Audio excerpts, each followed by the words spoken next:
Good morning દોસ્તો. તો સવારે સવારે વહેલા વહેલા ઉઠી ગયા છીએ અમે. થોડું વાંચવા, થોડું લખવા, ગઈ રાતના ક્લાસ બાકી છે એ અટેન્ડ કરવા માટે. સવારે બહુ વહેલા છે એટલા માટે ઊંઘ ને બધું બહુ ઊંઘ છે. ચલો જોઈએ આજનો દિવસ કેવો છે. હેલો દોસ્તો, તો રાત્રે 1 વાગ્યા સુધી એટલે કે 1 વાગે જાગ્યો હતો. પછી લગભગ 2 કલાક સુધી વાંચી મીન્સ કે મારે રાતના લેક્ચર બાકી હતો, કારણ કે રાતે પછી નેટ પતી ગયું હતું તો પછી લેક્ચર બાકી હતો. એ લેક્ચર જોયો પૂરેપૂરો અને એની ડીપીપી પણ મેં સોલ્વ કરી હતી. ને આઈ થિંક ડીપીપી સોલ્વ કરવામાં અડધો કલાક પ્લસ મારે જ ગયો હતો, કારણ કે જાતે ડેરિવેશન જોઈને ઘણું બધું સોલ્વ કર્યું. લગભગ રાત્રે 1 વાગે મેં ટાઈમર પણ અંતે સ્ટાર્ટિંગની અંદર બનાવ્યું હતું. 1 થી 30ના ગાળાની અંદર જાગ્યો હતો, એટલે 2 થી 3 કલાક જેટલું લગભગ રાત્રે વાંચી. અને પછી ખરેખર મેં રેકોર્ડ નથી કર્યું, પણ લગભગ 3 થી 4 વાગ્યા તો તારે ફૂલ અંધારું હતું અને ઘણી બધી બીક લાગે એવું હતું. ખરેખર જો આજ રાતે જાગીશ તો હું કાલના વિડીયોની અંદર તમને બતાવીશ કે કેવો રાતનો વ્યૂ કેવો હોય છે. વ્યૂ મીન્સ કે બીક ઘણી બધી, ખરેખર એટલી બધી બીક લાગે ને કે ખતરનાક.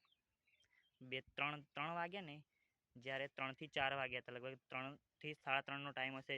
મેં એક સ્ટડી સેશન પતાવી પછી ઊભો થયો તો તારે લગભગ જોઈએ તો આજુબાજુમાં એટલું અંધારું કે બહાર જે પાણીની ટાંકી હોય ને, ટાંકી ત્યાં મેં જોયું હતું ને તો ખરેખર મને એવું લાગ્યું કે કોઈ હાથમાં પ્રેત જેવું ખરેખર.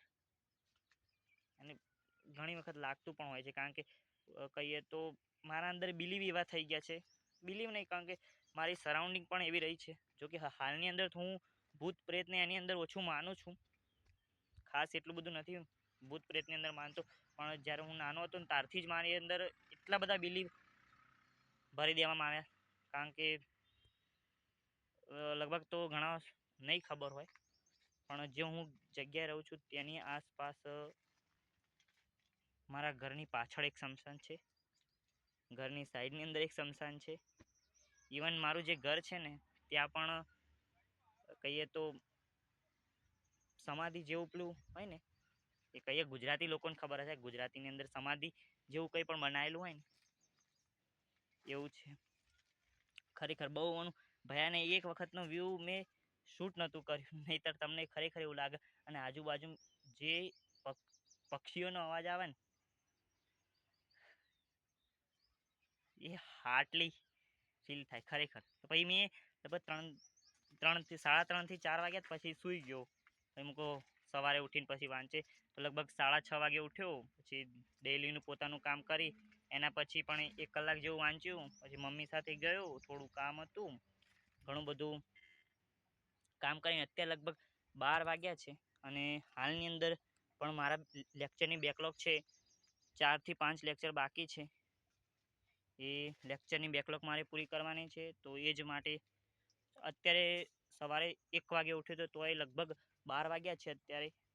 તો 3-4 કલાકની સ્ટડી મારો કહે તો સ્લોટ થઈ ગયો છે, બધું મિલાઈને લેક્ચર ને બધું થઈ. કારણ કે લેક્ચરની સાથે સાથે હું નોટ્સ બનાવતો હોય છું. મારે એવું નથી કે લેક્ચર પહેલાં પૂરેપૂરું જોઈ લીધું નોટ્સ, કારણ કે એક્ટિવલી અંતે જે લેક્ચરની અંદર ભણાવતા હોય સાથે સાથે લખતો જઈને એવી રીતે બનાવતો હોય છું. એટલે પછી ચલો મળીએ આગળ શું થાય છે જોઈએ આજના આખા દિવસની અંદર, કારણ કે આજનો દિવસ કેવો છે સોના કરતાં પણ સારો છે. હેલો દોસ્તો, તો મેં એક લેક્ચર અટેન્ડ કર્યો છે અત્યારે હાલની અંદર કહીએ તો, જેની અંદર અભિસરણ પ્રતિ અભિસરણ વિશેની વાતચીત હતી.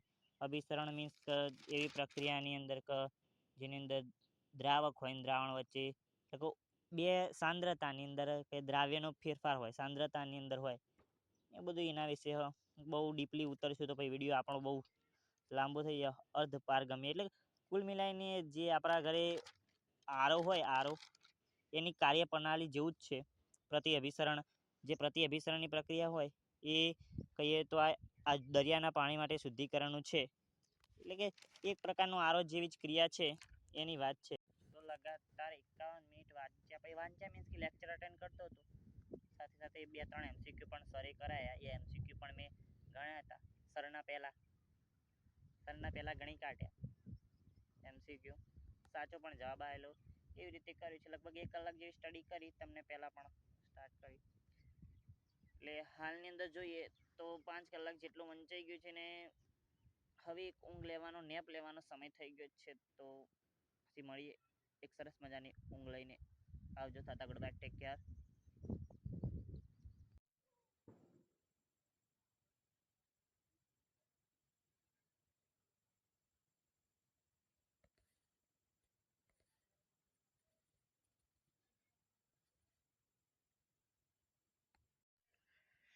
हेलो दोस्तों, की हाल चाल, क्यों हाल चाल છે? બોલો. હેલો દોસ્તો, क्या हाल चाल? તો હાલની અંદર તમે રેકોર્ડિંગ જોયું ને એ લગભગ કહીએ તો રાતનું છે, 9:30 થયા છે. અને ખરેખર આજનો દિવસ તો મારો ખરેખર સારો ગયો છે, કારણ કે હું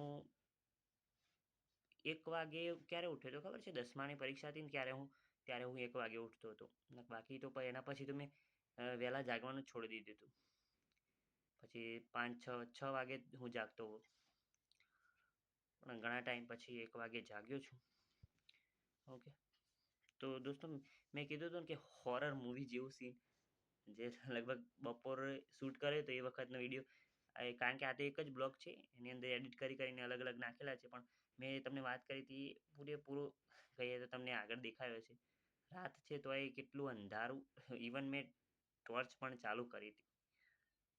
તો 3 વાગ્યાનો અને 1 વાગ્યાનો સીન શું હશે આવતા નેક્સ્ટ બ્લોગની અંદર જોજો કે કેવો સીન છે.